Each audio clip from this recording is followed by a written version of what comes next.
Mike's Daily Podcast. You might think I'm crazy.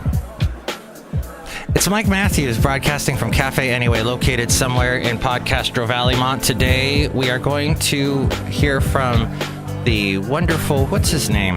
Disgruntled fiddle player. We'll get to Benita and the brewmaster. Well, I did not have the best night last night, and I will tell you why. Mike's Daily Podcast. My dog was attacked by another dog. Basil's fine. Don't worry. Mike's Daily Podcast. Now it's time for that obligatory Basil bark.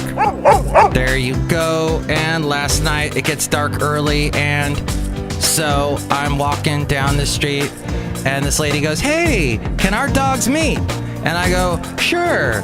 Basil's friendly. Here we go. Let's see." Oh, all of a sudden, her dog and Mike's Daily Podcast. my dog are fighting. She's got this sort of a German Shepherd Border Collie mix, and they're going at it, and Mike's she gets bit. Daily I run around. Podcast. I hurt my foot again. Yeah. So today I'm wearing my boot again. And I'm just like, again. And so she's like, "It's all right. No worries." I love it when people say no worries, by the way. It's everybody's using it. Instead of no problem, it's no worries. And I think we got it from the Canadians, because I had a Canadian friend that used to say that all the time. No worries, eh? So now everyone's using it, and maybe that's something I should live by, is no worries. And taking a breather. I'm taking a breather. Sorry. And just relaxing. Because look who walked in. Hi, Mog. It's Benita the Rodeo Queen. How y'all doing? Here's my horse. That's a disgruntled fiddle player, tell you what. What? Feel bad that your foot's hurting again and whatnot. Yeah, thank you, disgruntled fiddle player. Oh, look who else walked in. Hello, Mike. I make the delicious root beer. I'm the brewmaster. Oh, boy, I have some right now. Thank you. I need a little root beer to cheer me up. Because I'm so sad and blue. I'm such a hurt, broken man with my broken foot. Well, it's not broken. It's got this. It had a stress fracture. And I guess, maybe I should have worn the boot a little bit longer than I did. And here's today's podcast picture. But it was feeling better, and I'm like, I better just keep walking because the boot seems to be making it worse, and I'm not Canadian. Take off, you hosers. This is a podcast picture of me in happier days when I was a happier man. I was so sad yesterday that I had to watch Amelie. I love Amelie so much. What? That's not Amelie's music. There we go.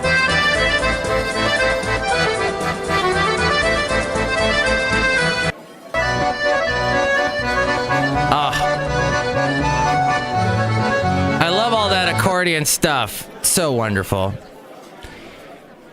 Hey, you know that thing I was telling you about yesterday? The World with Scott Lorman or whatever? By the way, if you want to work for NPR, you got to have a bizarre name. Kai Rizdal, Lakshmi Singh, all those names are necessary. You can't have a normal name like Mike Matthews. That's too boring. So the Amelie always cheers me up. And the person that was on The World that I was telling you about with the super high voice, I can't find that interview anywhere. But if you want to look it up, it was on Friday. And it was just ridiculous. Her voice is so high. She was like, "So the Antifa, that was the thing. Antifa was the thing." Really high. Well, let's go into this. 4 days after the shooting, investigators continue looking into the horrible Texas shooting. The guy, Devin Kelly, and he and his past and motive. At least 10 people who survived the carnage remain hospitalized in critical condition. Other survivors, along with members of this close-knit community, comforted each other and gathered at a memorial of crosses near the First Baptist Church. Apparently, he escaped from a New Mexico mental health facility in 2012, they are saying now, after sneaking guns into an Air Force base and commanding threats against commanders. And also, apparently, that they had told him at the church that he was not welcome before all this went down. Meanwhile, North Korea officials were closely watching President Donald Trump as he addressed the South Korean National Assembly, but they said they weren't listening. This according to CNN. Though Trump's speech was his tone was a little more subdued. He didn't say stuff like, "They will be met with fire, fury, and frankly power, the likes of which this world has never seen before." He proposed what some perceived as a conditional olive branch. Officials in Pyongyang, authorized to speak for the government, said to CNN, when it comes to Trump, quote, "We don't care about what that mad dog may utter because we've already heard enough." Hey, but the good news for those of you listening to this show that are a little bit more on the liberal side, the Democrat side, Virginia Lieutenant Governor Ralph Northam used his victory speech. Yes, he won yesterday to tout his decisive win in the pivotal governor's race as a signal that Virginians want to end political divisiveness. And there's your daily lisp.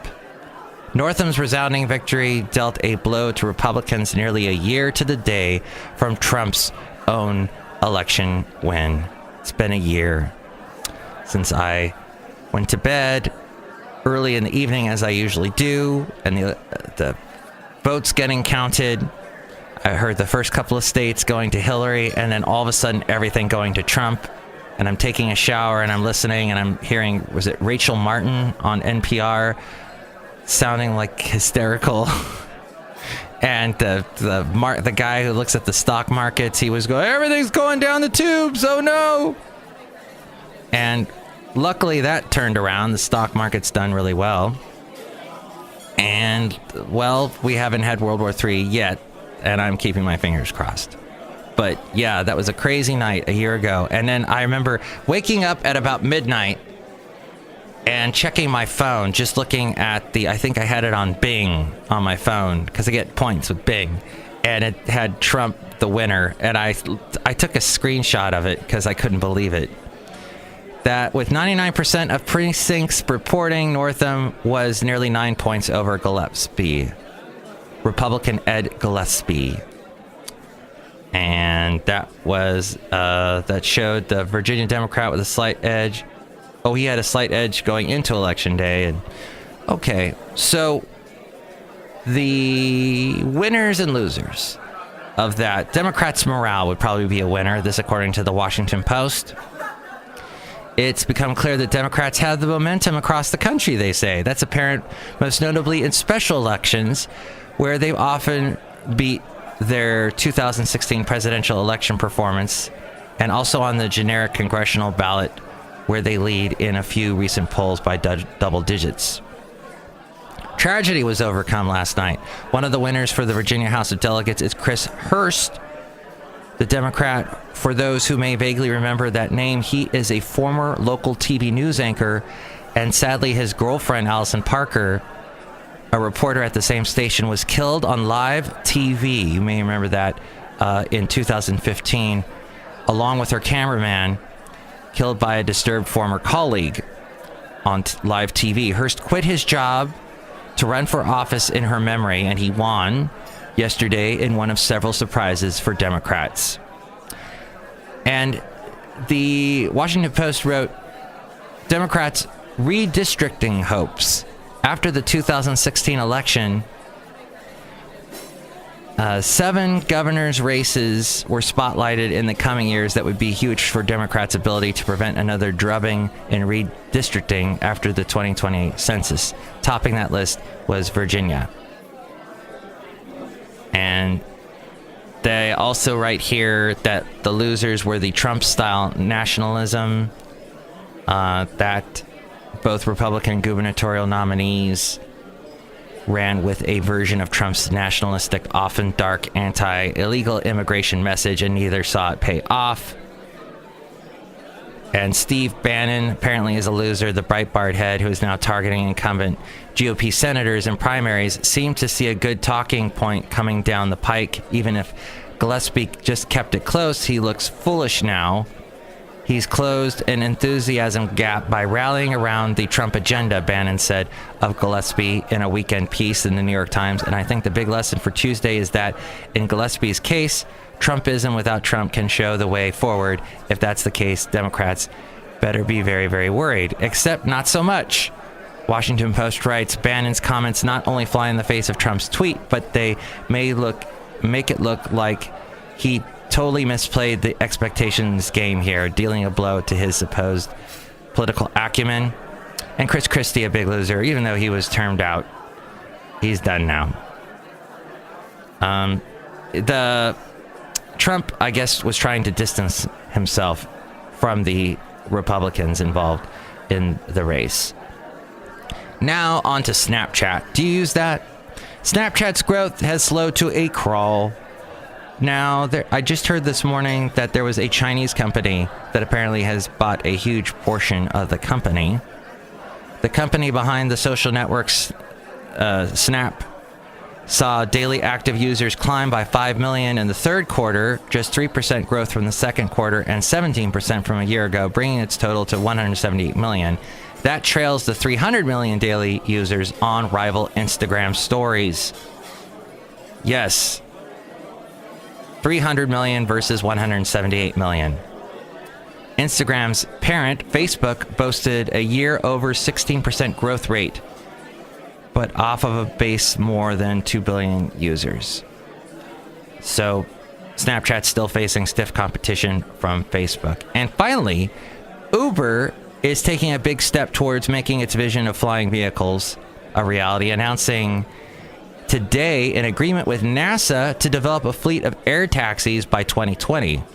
While the ride-hailing service and the U.S. Space Agency may seem like an odd couple, the relationship is necessary in order to keep everything running smoothly when Uber ultimately takes to the skies. The Space Act that we signed with NASA is initially about collaboration around air traffic management, said Jeff Holden, Uber's chief product officer. With so many aerial vehicles flying at a low altitude, the collaboration will be necessary to help manage the skies. Yes, flying taxis. Uber also announced that LA will be the second U.S. city where it will test its Uber Air service. Dallas-Fort Worth is the first one, while Dubai will be the first global city. And Holden expects Uber will have its first flight demonstration in the year 2020 and have the service commercially available by 2023.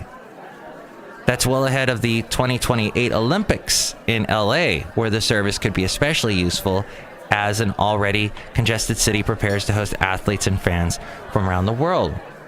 So you'll show up in LA, you'll order your Uber, which will be incredibly expensive, and it'll arrive and it will pick you up. Their air travel initiative was announced last October with the promise of putting an end to long commutes, letting passengers hail aircraft ride with the push of a button. In the case of LA, Uber has 20 strategically placed locations around the city for the Uber network. It just does not seem. The idea is to build a network of vertical takeoff and landing aircraft that would greatly reduce commutes while also helping to ease vehicle pollution in major cities. In a video released on Wednesday, the company showed that it will be like what it will be like to order a seat on one of the aircraft, which will take off and land vertically. It's an inspirational way to travel too, said Holden. You push a button, fly over the city, and you land. No volatility. Really? I always heard what goes up must come down, and I'm hoping that these don't come down like just randomly in places. You know what I'm thinking. I don't know, I'm starting to panic again. I need a little Amelie music. Okay, I feel better. As we go outside of Café Anyway, we're bringing Mike's Daily Podcast somewhere in Podcaster Valley. Oh, my foot. So basically, the foot back in the boot, back in the Canadian boot, and taking off you hosers. To sum up, take off you hosers, and don't let your dog. Don't walk your dog. I guess that's what I'm saying, is don't walk your dog. No, be careful around the Border Collie mixes, because those dogs are very... Take off, you hosers. They can be a little bit, well, I don't want to say they're fighters. They like to control things. They are sheep herding dogs. So they like to sheep herd, and some dogs don't like it, like my dog. You're not going to sheep herd me. You heard me? You heard right. Next show, it's going to be Madame Rutabaga, Valentino, and Bison Bentley. Enjoy your day. I'll be in the process of healing, hopefully.